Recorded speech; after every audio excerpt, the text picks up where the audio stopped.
Nasunog ang isang bahay sa Mandaluyong City, 3 ang patay, habang 2 ang sugatan sa insidente.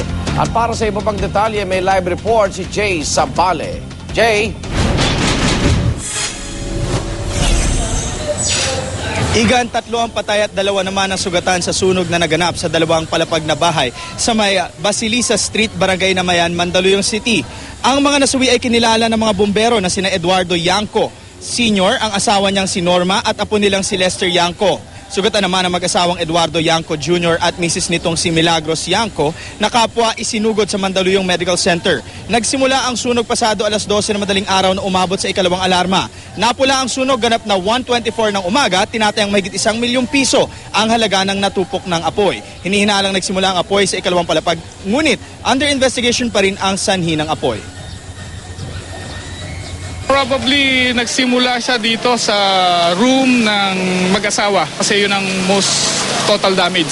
More or less to nasa 1 million.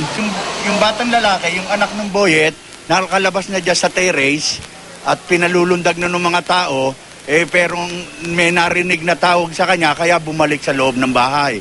At ayun, hindi na nakalabas. Binalikan niya po yung lolo't lola? Oo, binalikan nila yung lola't lola niya. Igan, ayon naman sa mga kapitbahay nitong nasunugan, itong si Lolo Eduardo Yanco Sr. at ang asawa niyang si Norma ay nangihina na raw at isa dito ay nagka-stroke daw kaya bedridden na. Kaya nang narinig ni Lester ang tawag sa kanya, imbis na tumalon ay bumalik ito at ito na nga, nasama siya sa mga nasunog. Igan?